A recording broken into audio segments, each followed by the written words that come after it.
I'm in a supermarket the other day at the deli, and just to show you how fucked up people are and how you just never know what kind of people you're going to run into. I'm at the deli, and uh, they have those numbers, the wait in line that you pull out of the little machine.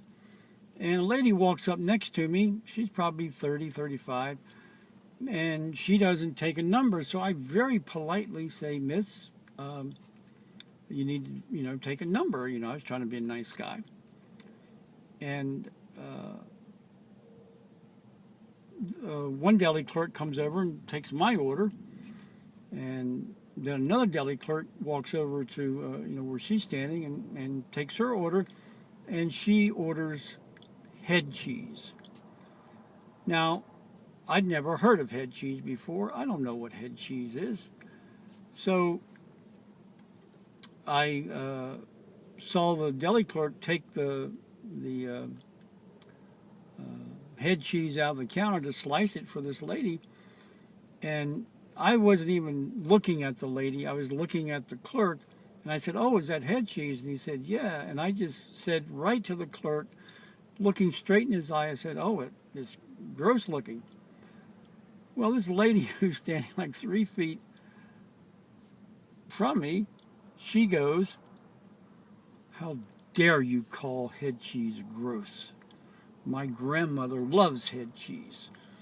Are you calling my grandmother gross?" And I'm like, "Whoa, lady. I'm just making a comment about this head cheese here that I've never seen before, didn't know what it is. I wasn't even talking to you. I'm not insulting your grandmother at all. I'm just making an observation. I think it looks gross, and I'm talking to the deli clerk." And she said, "No, you are insulting my grandmother."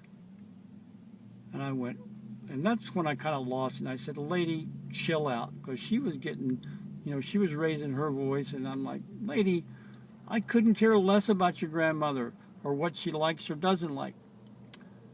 I'm talking to the deli clerk. I'm not talking to you." She immediately gets on her cell phone and goes, "I'm calling my husband. He'll come over and take care of this." To which I responded, "I don't give a shit if you're calling the fucking U.S. Army. I don't give a fuck who you're calling. Call who you want." And at that point, a lot of times I'll, stand there and fight or argue, or if I feel that I have a valid point. But at that point, I said, "You know what? This is so stupid and so ridiculous. It's not worth my time." So I walked away, and as I'm walking away, I turned to her and I said, "Wow, you must have a really happy life." And I just kept on walking.